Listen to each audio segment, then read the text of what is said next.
over us and provide us with your loving care. We pray, Father, that as we open your book today, we might be able to concentrate, participate in a way that would be helpful in your purpose. We pray, Father, that your God, as we open the book today, we might learn in a way that would be pleasing to you. We ask, Father, to watch over us today. Keep us safe.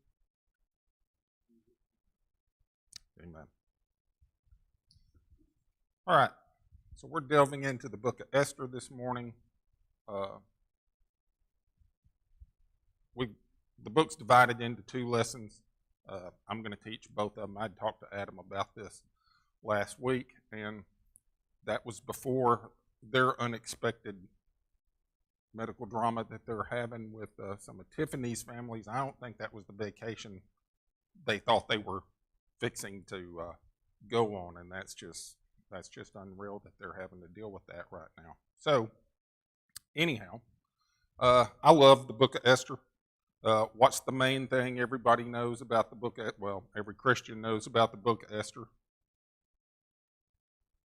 God's not mentioned, which is mondo bizarre. But is God present?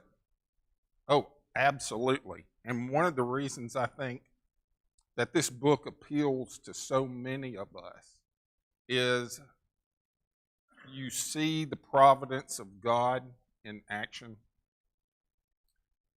And that's nice for us. Why is that nice for us?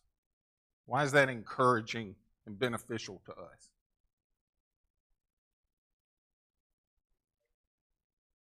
Absolutely. I mean, I talked to my dad about this one time. And I asked him flat out, I said, can you ever see the providence of God in action at the time it's in action? And I got his typical answer to my poser questions like that, which was, I don't know. And you don't. And it seems to me like in my own life, I only ever recognize the providence of God in retrospect. After you've been through whatever you're going through and you step back and look at it, and sometimes I'm not talking about just a couple of days. It may be a year, it may be years. But you look back and you contemplate some of the trials and things that you went through, and you start to kind of look at those things and see, wow, that all just kind of fell into place the way it needed to. The outcome worked out the way it needed to. You couldn't see that at the moment that you were in it because you were involved in it. You had other things going on in your head, but God was taking care of that. And that's the neat thing about the book of Esther. He is never directly mentioned. His presence is rampant throughout this book, which I think is just so neat. Why do I always forget? Is it on now? It is not on now. Is it on now?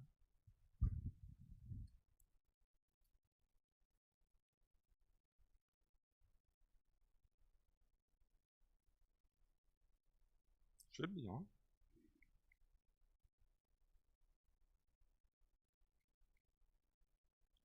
Hey, my doohickey's not working.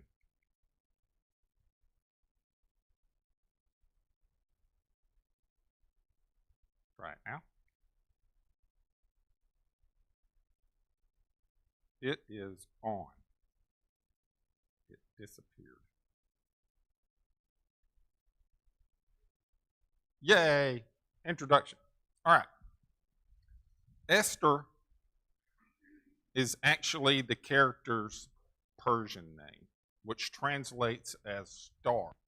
Her Hebrew name was Hadassah, and that means myrtle. Both things in either Jewish or Persian culture are considered beautiful. What do we know about Esther? She was beautiful. She was the living, breathing embodiment of beauty. The author of the book is not known. Josephus thought it was Mordecai. I don't think so. A lot of scholars tend to disagree with him on that just because of a lot of the laudatory comments that are made about Mordecai. He's spoken of in a great sense. It seems kind of weird that he would be the author and he would talk about himself that way. Chronologically, it is thought that the events in this book fall between Ezra chapters 6 and 7. It can be broken down into two major divisions. The first 5 chapters would be the crisis anticipated, and that's what we'll deal with this morning. We won't get into chapter 5. And then the latter half of the book is the crisis that is alleviated.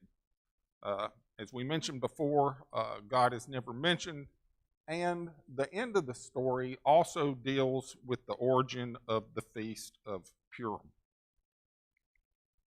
Okay, so beginning in chapter 1, who are our main characters? Okay, Ahasuerus and Vashti. I think Vashti is a really neat name, but that's me.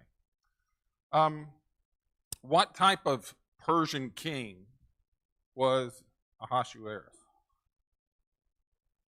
He liked to show off,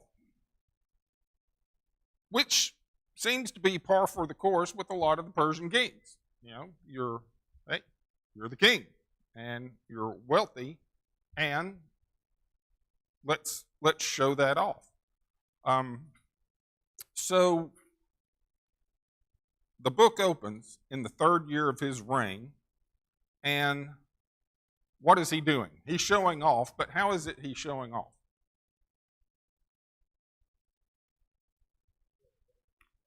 He throws a great feast for everybody. How long? Just how great is that feast?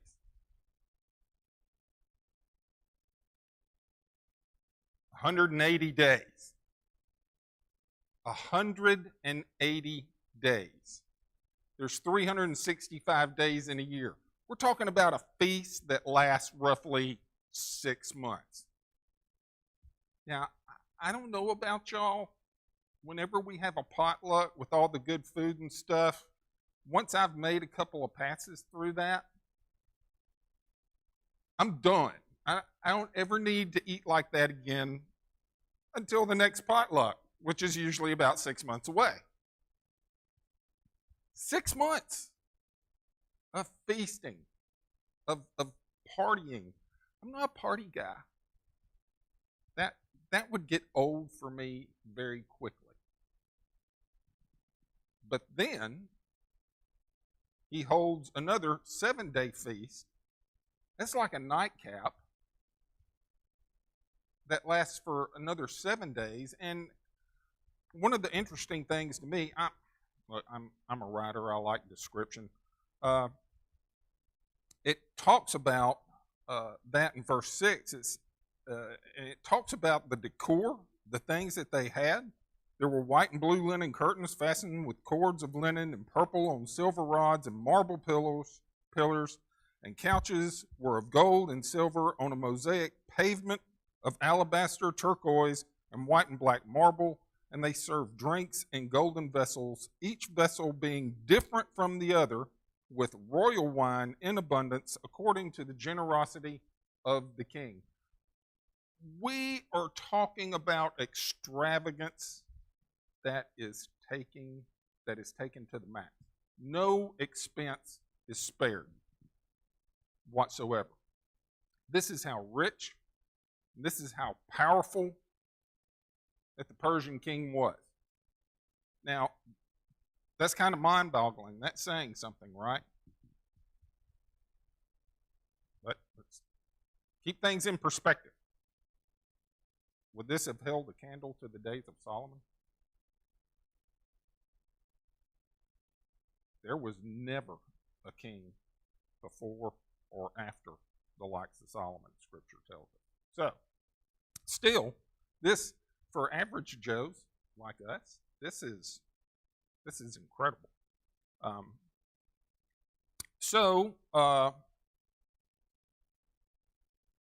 as the saying goes, Ahasuerus was in his cups, so to speak.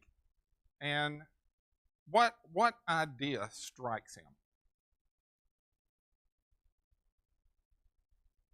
He wants to show off his wife. Ladies, is that a bad thing, really?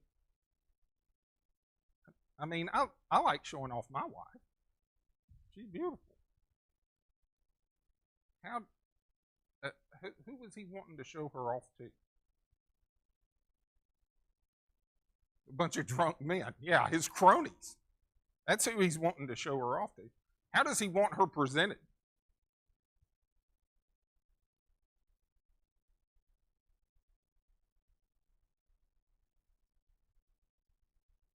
In her crown. And that appears to be all. She is so beautiful as the queen that he wants her to come and present herself before him and his cronies, apparently in her crown and nothing else. Yes, sir. That seems to be the takeaway from a lot of the scholars, is that fact. And that is also, it is thought, the reason that she refuses to grant his request. The fact that do what? It never really says that. That is correct. One of the other things it's thought that the reason she refuses is the fact that she may have been pregnant at the time. It never mentions that either. But the fact of the matter is, regardless of whatever her reason, she refuses that request. Now, how does that sit with Ahasuerus? Not too good. He is livid. So, I'm sorry.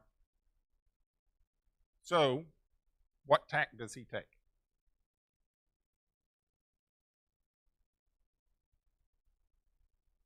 Yeah, it's like he doesn't go and talk to her. He talks with his buddies. What should I do about Queen Vashti? And he's talking to a lot of the wise men that he has.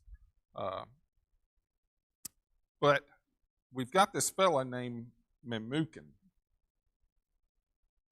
And what idea does he come up with?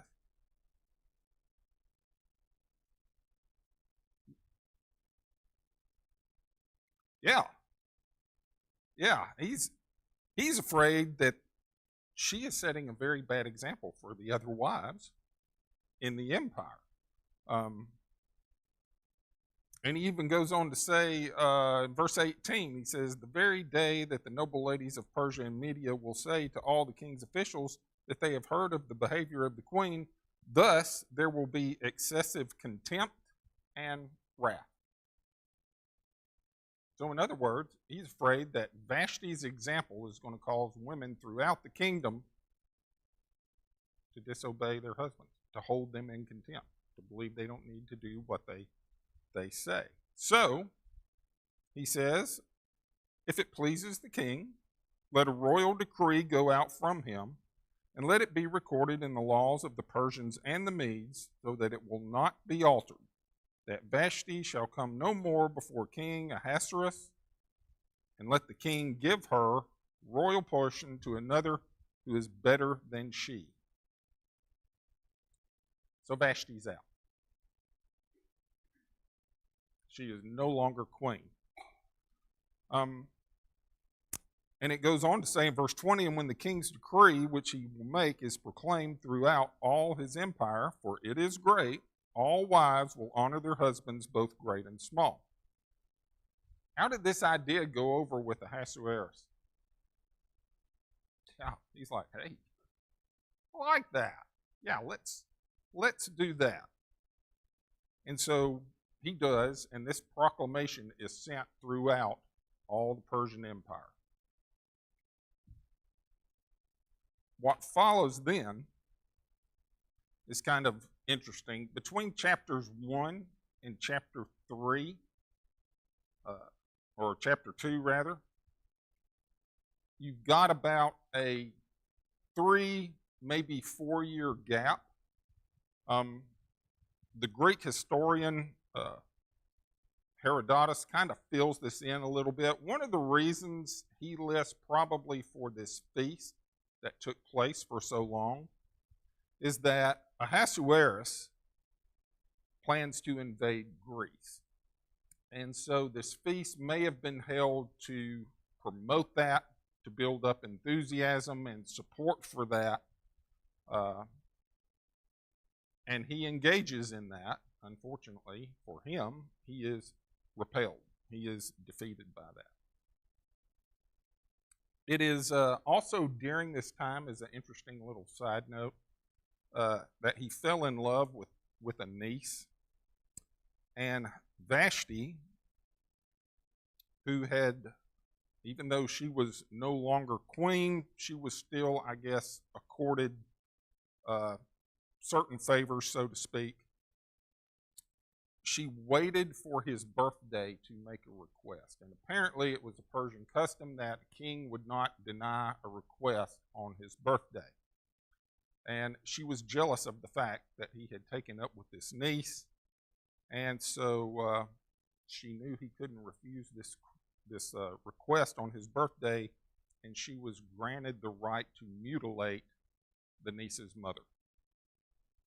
So I was reading up a little bit this morning and yesterday on Persian culture during this time. They were a very, very vindictive people. They did not like to be crossed. And if they were crossed, they would make it a point to make sure they exacted some form of revenge.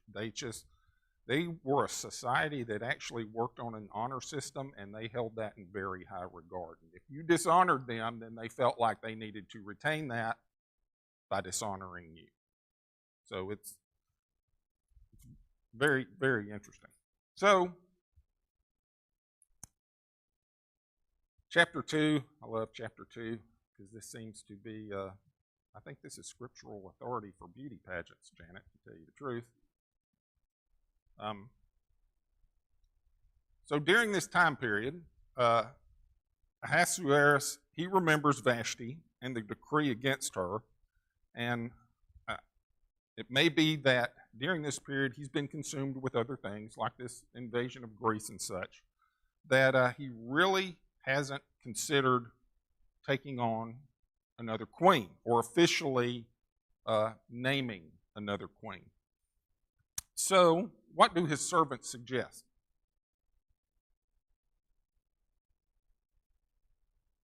A beauty pageant. Now, let's round up some virgins, and we will present them to you, and you can pick one. Now, how many provinces does he have in his kingdom? 127. And odds are, kings tend to enjoy largesse in everything. I seriously doubt he only relegated it to one girl per province. So there were probably a select number from each province. It could have been anywhere from 300 to 400 girls or so that he's going to have presented to him. This is also a departure from the norm, as the kings tended to take their wives that were queens from one of the most prominent families within the kingdom. He is not doing that here. So there's a departure from the norm in doing that. Then in verses 5 through 7, who are we introduced to? Mordecai. Who is Mordecai?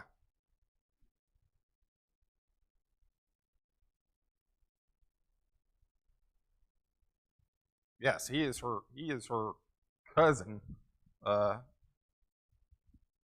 raises her as though he was her uncle. He was apparently older than she was. But he's a Jew. What tribe is he from? Benjamin.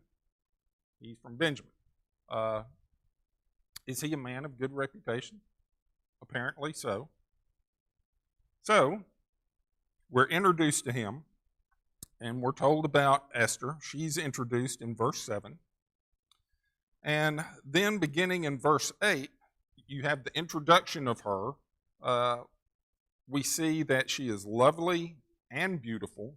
Not just lovely or beautiful. She is lovely and beautiful. She's placed under Haggai's care in the palace. Did she get along with him? Yeah? How well? She won his favor. He was her favorite. He looked out for her. So he gave her her beauty prep items, which she had a normal allotment. All the girls apparently did, had a certain allowance for things like that. Then he passed along a little extra for her. He also gave her 7 choice maidservants of the king's, and he gave her the best place in the palace harem. So look, she's in the selection process with everyone else. But she is already getting the best treatment and being placed and groomed for the most advantageous position in the kingdom that a woman could hold. See anything providential going on here? Yeah, I think so. Absolutely. But what's one thing that nobody knew about Esther? That she was a Jew. And was that just happenstance? Like, well, it just never came up in conversation. You know? Purposely hid it. By whose instruction? Mordecai's. I wonder why. I mean, we're not told. But it's no big secret. How did other people feel about the Jews? Not their favorite group of folks. So, keep that little fact down on the lowdown so nobody knows, and that way it wouldn't hurt her chances. Verses 12 through 14 contain some of the most rigorous, grueling, torturous, harrowing acts that have ever been recorded in beauty preparation. I don't know how these ladies survived this. It was a boot camp. It was beauty boot camp. Thank you, David. I ought to write that down. That would be a good band name, actually. It lasts for 12 months. So 12 months of beauty preparation.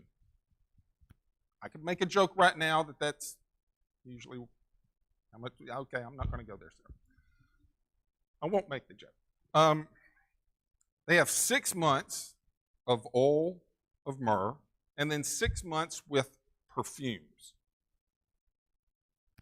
And I take it this is just like for skin application, for luxuriating, make them. I don't know. Maybe Ahasuerus likes young, pruny women. I don't know. But this is all just in preparation, right? Then what would happen? They would go before the king, and he would go, okay, swipe right, swipe left. No. Well, kind of, sort of, just with a scepter. You know. No, what would happen to some of these young women?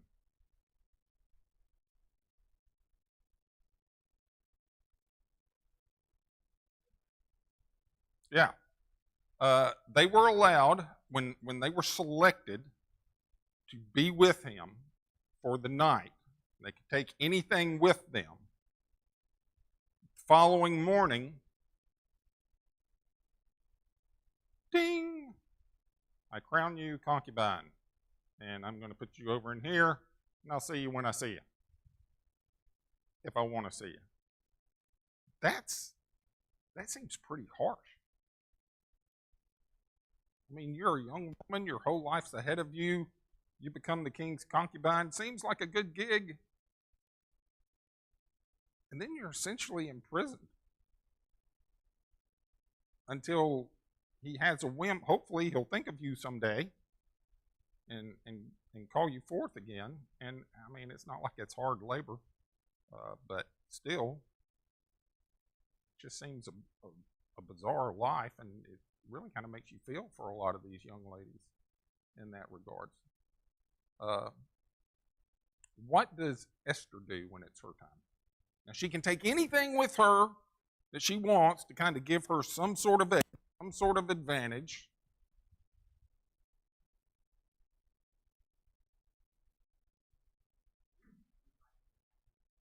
Yeah. When it is her time, she apparently goes to Haggai and says, "What should I do?" And he goes, "Do this and take this." And she goes, "Okay." And that's what she does. Because he favors her, she trusts him, she knows he's in the know, and so she does that. Now, I don't know that that actually gives her any edge. Maybe it does. What's Ahasuerus' reaction when he sees her, when he meets her and spends time with her? Yeah, he's just like, he is like instantly in love with her. She is the one. Pageant's over. And so she is crowned. It says that he loves her more than all the others, that she obtained his grace and favor more than the others, and he crowns her queen. He holds a feast in her honor. He declares it a holiday and gives gifts with kingly generosity. I mean, how cool would that be to have your own holiday? That's saying something, isn't it? Not all of us can do that, ladies. We try, but we're just not there.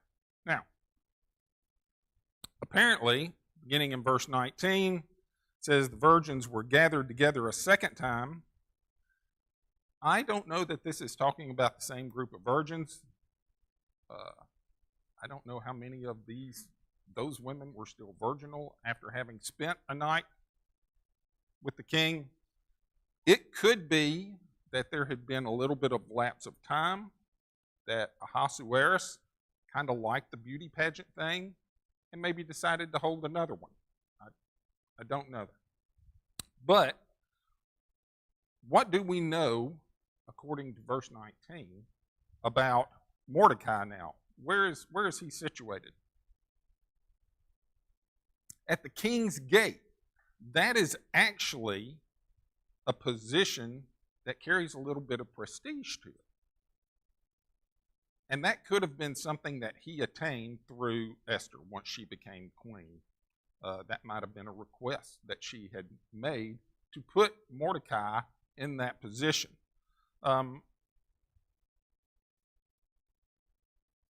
She still has not revealed at this time who her family or her people are. She's still keeping that on the lowdown. And it says that she obeyed Mordecai. Still, she recognizes him and his authority almost as a father because he raised her. So she obeys whatever he tells her to do, even though, who's the queen? Esther is. So I think that's kind of interesting, the honor, the respect that she pays to him in that. But what does Mordecai discover? A plot to kill the king. We've got a couple of eunuchs who are the doorkeepers. For whatever reason, they have become disgruntled with Ahasuerus. They decide that they're going to kill him. What does Mordecai do? He tells Esther. What does Esther do? She tells the king, and she's like, honey, I just want you to know that I found out that this is taking place, and I don't want anything to happen to you because I love you so. Is that what she does? She take credit for it? No. Who does she give due credit to? Mordecai. All right? And that is noted. What happens to these gentlemen?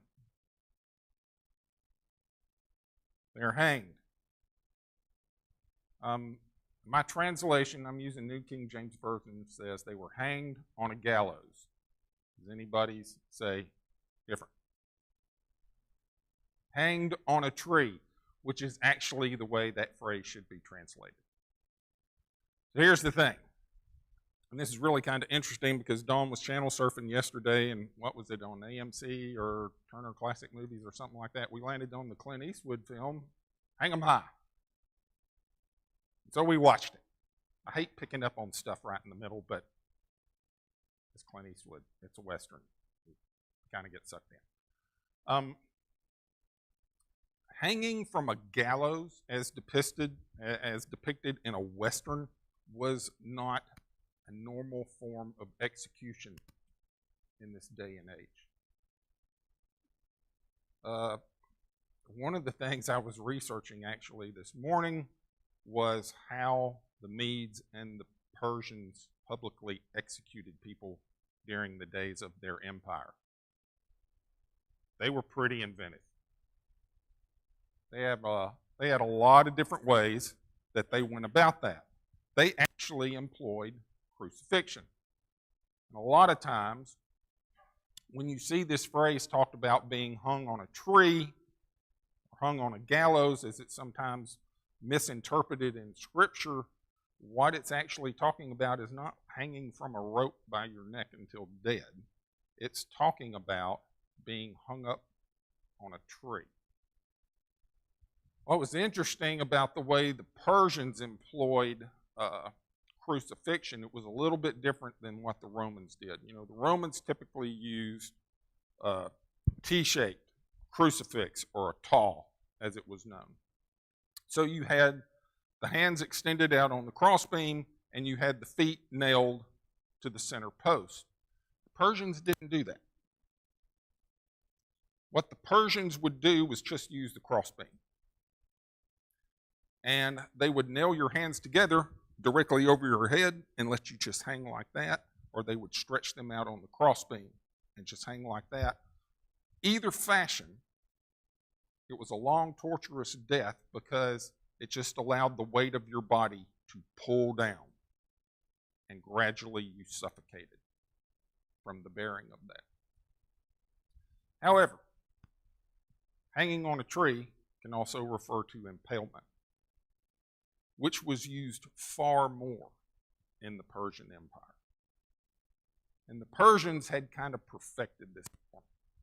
They used transversal impalement, they used longitudinal impalement, and they used anal impalement. Transversal impalement is when the body is suspended horizontally with the post run up through their center. Longitudinal impalement is where the pale or the post comes up through the bottom, up into the chest cavity, and they are left to hang. It's kind of the way anal is also. However, anal impalement didn't use a pointed worse. However, what they would also do, especially with the longitudinal impalement, is they had these little wooden pegs called stays. And when you were impaled in that way, the weight of your body gradually slides down the post, slides down the pale, till you die. They didn't want you to do that. So they had little stays, wooden pegs that they inserted along the post that would hold the body in place for days, until they decided, okay, let's remove that section. And they would remove those stays, let the body gradually shift down to another set, and leave them there. And they would let that go on for days on end. And the reason also gallows is probably used is because with longitudinal impalement, those were very long, very tall poles, and they were usually propped up alongside a gibbet. A gibbet is the typical gallows that we see, the little 7. That is known as a gibbet that you see people hanging from in the old cowboy westerns. So I think that's probably where that mistranslation occurs. I know that was kind of a Mondo Bizarre little dog trail, but I honestly believe that what they are talking about here, that these 2 potential assassins were going to be executed by, was impalement, not hanging.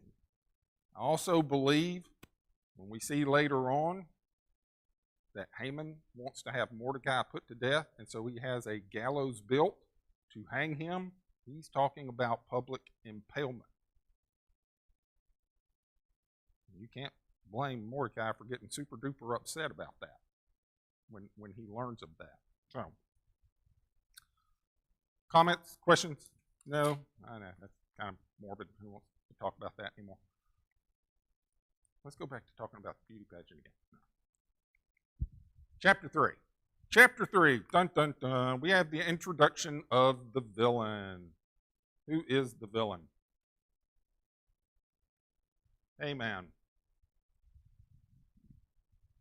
Makes me think of that song by David Bowie, Suffragette City, that starts off with, "Hey man," and sorry. Who was Haman?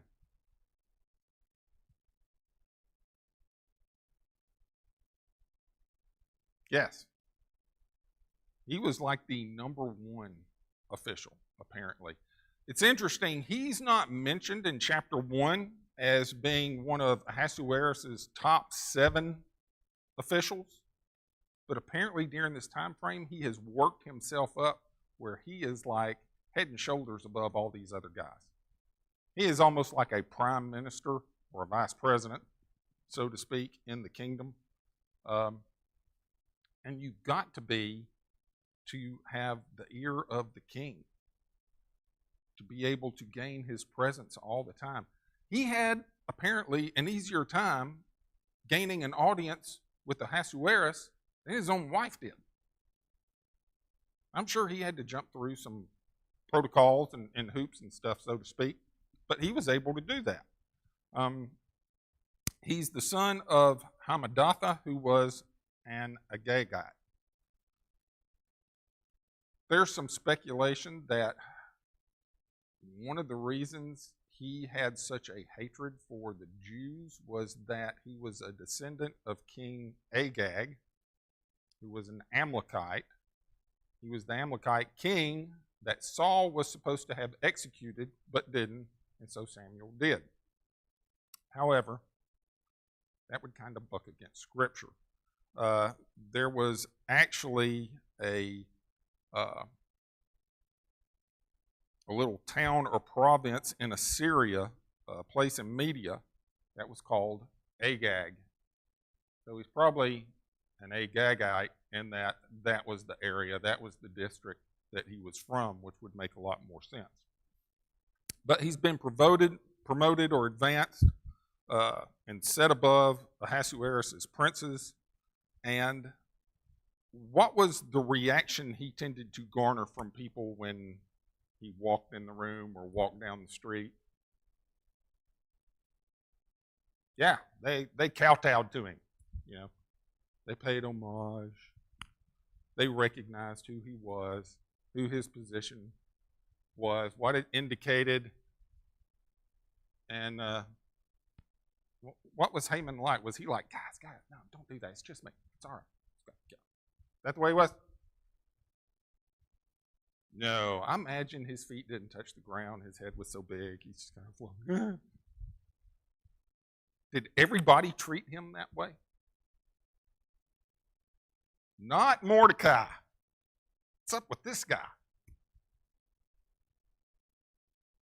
Mordecai didn't pay homage to him. Why? I mean, is he just spiteful? He's Jewish. So there is something that is going on there. We're not sure exactly what, other than the fact that Mordecai is Jewish, and for whatever reason, now he obviously, apparently, has to pay homage to the king, has to honor Ahasuerus, I guess, and he does, but he refuses to do that for Haman.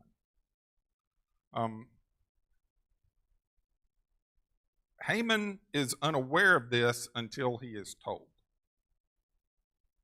And then when he's told, he starts paying attention when he's walking by. And when he sees that Mordecai does not honor him, his reaction is,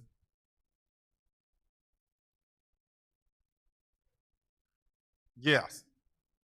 It's one guy, but it flies all over him. He just absolutely cannot stand it. And he drives himself crazy with it. And so what does he determine to do?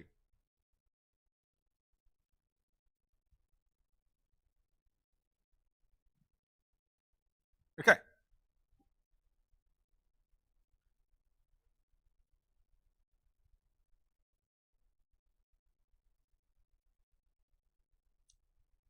Logically, what seems simpler? Just kill Mordecai. But no, he's afraid to kill one guy, so he schemes and connives and come up with this plot to kill all the Jews in order to get this one guy. I don't know. That just seems weird. Again, what is at work here? God.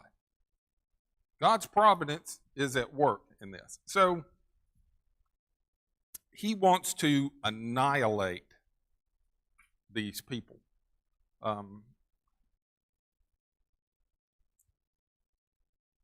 time frame, what it says in verse 7, it says, in the first month, which is the month of Nisan, in the 12th year of King Ahasuerus, they cast pur, that is the lot, before Haman to determine the day and the month until it fell on the 12th month, which is the month of Adar. So he's determined that he's cast lots for what would be the most propitious day to commit the genocide of a people. So he's got a year to plan, roughly 11 months, in which to get the ball rolling on this. He goes in verses 8 through 11 to the king. And he says, there's a certain people scattered and dispersed among the people in all the provinces of your kingdom. And their laws are different from all the other peoples. And they do not keep the king's laws, and therefore it is not fitting for the king to let them remain. If it pleases the king, let a decree be written that they be destroyed, and I will pay 10,000 talents of silver into the hands of those who do the work to bring it into the king's treasuries. And so the king took his signet ring from his hand, and he gave it to Haman, the son of Hammedatha, the Agagite, and the enemy of the Jews. And the king said to Haman, the money and the people are given to you to do with them as seems good to you. So then the king goes on to have a decree written up and shipped out all throughout the kingdom. But what's interesting is, does Haman apparently specify this group of people he's talking about? No. You've got to be in good with the king to be able to do that, I think. We're just dealing in generalities here. And Ahasuerus probably thinks so highly of Haman, he's like, oh, you'll handle that for me? Awesome. You do that. How does he paint the Jews? As a rebellious people. They are. But have they been rebelling against the Persians? No, they haven't. So he misconstrues that. He misrepresents them in that. Anyhow, he gets this copy that goes out. this decree is issued. Beginning in chapter 4, how does that news hit Mordecai?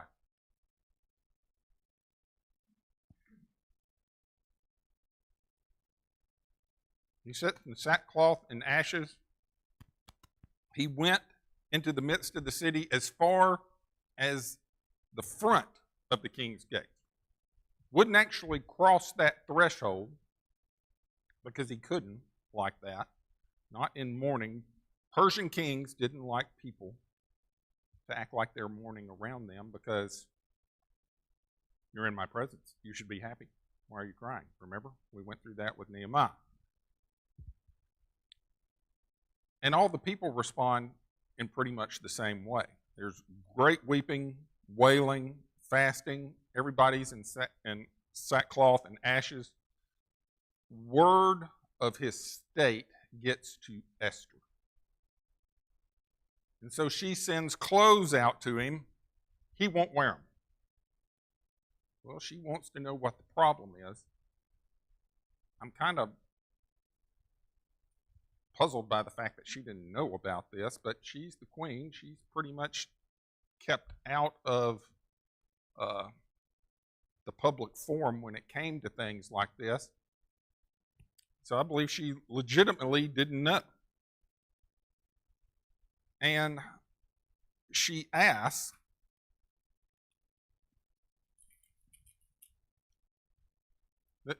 this is the neat thing to me in the breakdown of this. You have this dialogue that breaks down when Mordecai informs her of what the problem is and that he wants her to address this with the king. You have this neat little dialogue breakdown in which she expresses her predicament.